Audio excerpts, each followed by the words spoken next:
Wa marehemu Crescentia Stefano Mwamlima. Kuzaliwa. Marehemu Crescentia Stefano Mwamlima alizaliwa tarehe 7 ya mwezi wa 7 mwaka 2003 katika kijiji cha Mbulu. Alilelewa na kukulia kijijini hapa akijifunza upendo na imani kwa Mungu. Mungu alimpa zawadi ya maisha hapa duniani ambayo amehitimisha mwezi ule ule aliozaliwa akiwa na umri wa miaka 23. Imani. Marehemu Crescentia Stefano Mwamlima alikuwa Mkristo mwenye imani thabiti na aliishi maisha ya kumcha Mungu. Alishiriki katika ibada na shughuli mbalimbali za kanisa kadiri ya uwezo wake, akijitahidi kuishi kwa upendo, unyenyekevu na huduma kwa jirani. Marehemu alibatizwa tarehe 31 ya mwezi wa 8 mwaka 2003 katika parokia ya Mloo. Komunyo ya kwanza alipata tarehe 22 ya mwezi wa 6 mwaka 2014 katika parokia ya Mloo. Kipaimara alipata tarehe ya 11 ya mwezi wa 9 mwaka 2016 katika parokia ya Mloo. Elimu. Marehemu alipata elimu yake ya msingi katika shule ya msingi Mbulu mwaka 2016 na baadaye akaendelea na elimu yake ya sekondari katika shule ya sekondari Miovizi mwaka 2020 na kidato cha 5 na 6 katika sekondari ya Ilas mwaka 2023. Baada ya hapo aliendelea na masomo katika chuo cha Tanzania Institute of Accountants, kifupi TIA, kilichopo Dar es Salaam mwezi wa 9 mwaka 2025. Akiwa tayari kuanza mwaka wa pili wa masomo yake, alianza kuugua ugonjwa. Kabla ya umauti wake, marehemu aligunduliwa kuwa ana saratani ya titi mwezi wa 9 mwaka 2025.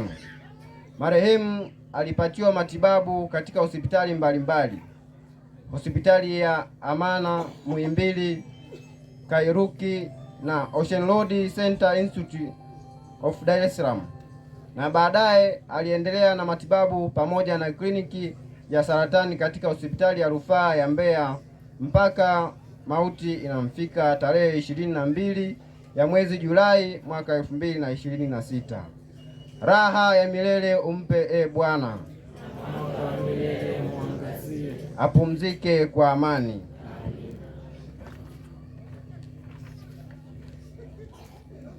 Shukrani. Familia inapenda kumshukuru Mwenyezi Mungu kwa maisha ya marehemu Crescentia Stefano Mwamlima na kwa mema aliyoyafanya akiwa nasi. Ingawa ametutoka mapema kimwili, lakini ataendelea kukumbukwa daima na kuishi mioyoni mwetu. Pia familia inatoa shukrani za dhati kwa madaktari na wauguzi pamoja na wote waliochangia kwa hali na mali tangu kipindi cha ugonjwa hadi wakati huu wa maombolezo. Familia inawashukuru viongozi wa dini, mapadre na watawa wote waliofika kujumuika nasi.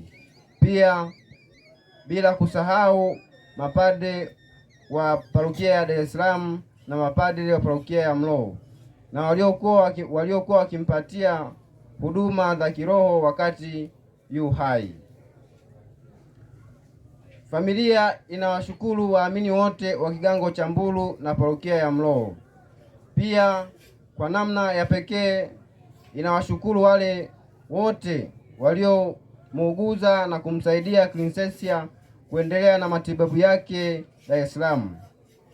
Asante Padre Karolo Kavindi, asante waumini wa parokia ya kijiji cha Kimanga. Shukrani ya wanafamilia iwaendee pia jamaa, marafiki, majirani, wanakitongoji, kijiji, viongozi wa serikali na viongozi wa madhehebu mbalimbali waliofika na kushiriki nasi katika msiba huu. Kwa namna ya pekee tunapenda kuwashukuru wote walioandaa nyumba ya kumpumzisha ndugu yetu marehemu Crescentia Mwamlima. Tunapenda pia kuwashukuru Radio Maria ofisi ya Mbeya. Mwisho, familia inapenda kuwashukuru ninyi nyote kwa sala, faraja na michango yenu yote. Hakika mmekuwa faraja kwetu katika wakati huu wa majonzi. Mungu azidi kuwajalia mema mengi. Asanteni sana, mwasali pankani. Raha ya milele umpe Bwana. Marehemu wetu apumzike kwa amani.